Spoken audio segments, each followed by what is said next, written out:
উত্তর ত্রিপুরার ধর্মনগর জেলা হাসপাতালে এক রোগীর মৃত্যুকে কেন্দ্র করে তীব্র উত্তেজনা ছড়ালো হাসপাতাল চত্বরে। বৃহস্পতিবার দুপুরে চিকিৎসায় গাফিলতি ও পরিবারের সদস্যদের সঙ্গে অশালীন আচরণের অভিযোগ তুলে সরব হন মৃতের আত্মীয়রা। অন্যদিকে চিকিৎসকের দাবি, হাসপাতালে নিয়ে আসার আগেই মৃত্যু হয়েছিল ওই ব্যক্তির। পরিস্থিতি নিয়ন্ত্রণে আনতে শেষ পর্যন্ত পুলিশকে হস্তক্ষেপ করতে হয়।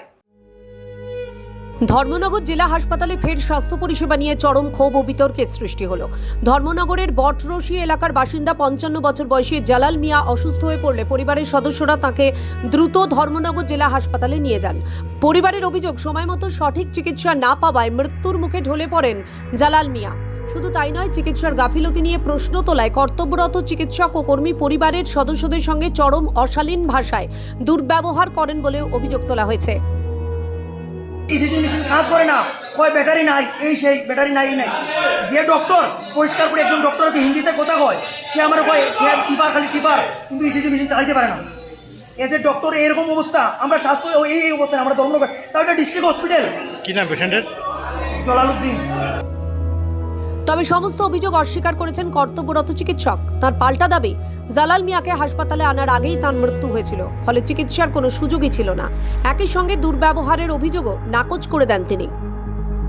বারান্দায় নিয়ে গেছে, যেটা প্লিজ প্রপারলি প্রেস করে তারপরে তো লাগাতে হবে, নড়াচড়া করতেই পারে, এতগুলি মানুষ কান্নায়। এরপরে ওনার ওয়াইফ এর মধ্যে সেন্সলেস হয়ে, শকে সেন্সলেস হয়ে পড়েছেন, দুঃখ ডিপ্রেশন।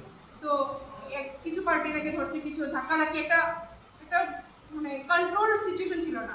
সঙ্গে সঙ্গে উনি বলছেন ঠিক আছে এই মেশিনে যদি আসছে না আরেকটা মেশিন নিয়ে আসে। ওই সময়টা পর্যন্ত ওনারা দেননি, ওনারা আক্রমণাত্মক ভঙ্গিতে এসে আমাদেরকে ওনাকে তো অ্যাসল্টই করেছেন, ধাক্কাই দিয়েছে না। আমি আমার গায়ে হাত তুলেনি, কিন্তু আমাকে প্রচণ্ড বাজেভাবে কথাবার্তা এবং মারবেন, কেন আমি এখানে বসেছি, খুবই দুঃখজনক। আমি ভীষণ ট্রমাতে আছি।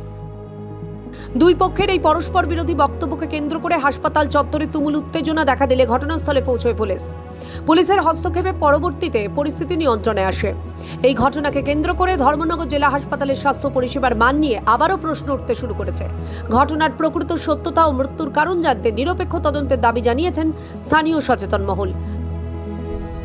ত্রিপুরা থেকে দেবাশিস বোসের রিপোর্ট, সিএন ত্রিপুরা।